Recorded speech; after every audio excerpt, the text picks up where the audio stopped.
The cops laughed while I bled out because to them, I looked like just another junkie. What they didn't know, I was actually an undercover prosecutor.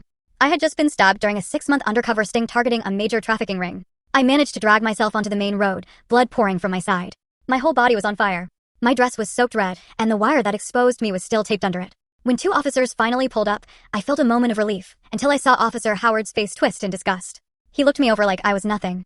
Another hooker got herself stabbed. He muttered like it was routine. Meanwhile, Officer Brooks stayed by the car, stretching, while I struggled to stay conscious just a few feet away. They didn't rush to help. Howard actually motioned me to come closer, like I was inconveniencing him by dying too far from his car. I pressed against the wound and forced myself to stand, because clearly bleeding out wasn't enough reason for them to walk over. When I finally made it to them, Howard gave me a once-over and said, "What did you expect, working these streets?" Like we were chatting about the weather. I tried to say something, anything, but could only choke out, "Please help." Brooks mocked me in a high-pitched voice that made Howard laugh. "We've heard every sob story, sweetheart. What happened? Your pimp get rough? Job too hard." Then came the part that broke me. "You chose this. You spread your legs for cash." I could barely see anymore. My hands were numb, my fingers cold. Howard leaned in like I was trash. "They all have AIDS," he muttered, backing away from my blood. Then he radioed dispatch, calling me a probable OD. Low priority. I begged him to change it to high priority. Instead, he used his boot to push me back and tossed me a filthy rag from the gutter. "Apply pressure unless you're too high to feel it."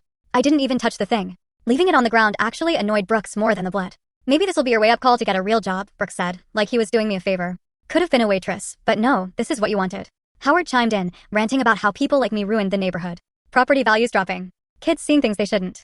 Their voices started fading as I slipped closer to unconsciousness. Everything was getting cold.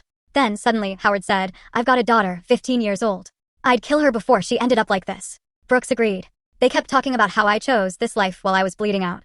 Then Brooks noticed I was barely conscious and saw an opportunity. "Perfect timing," he said, pulling out his phone.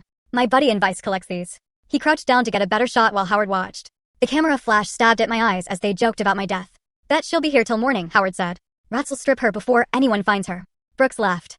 "Might end up in a dumpster next week. These streets clean themselves." Then he switched to video and narrated like it was a TV segment. "Another day, another dead hooker." He grabbed my wrist to check my pulse, then dug his thumb in until I whimpered. "Still ticking," he said. "Roaches like her are hard to kill." My body gave out. I convulsed so hard it ripped the wire off my ribs. The device fell out of my dress and hit the street with a loud thud. They froze. Brooks stopped mid-sentence. Howard's laughter cut off. The wire lay there in plain sight, clearly marked, "Property of the DA's office." Both of them knew exactly what it was. Howard bent closer, reading aloud, "Special Prosecutions Unit." His face turned white. "Oh God," he muttered.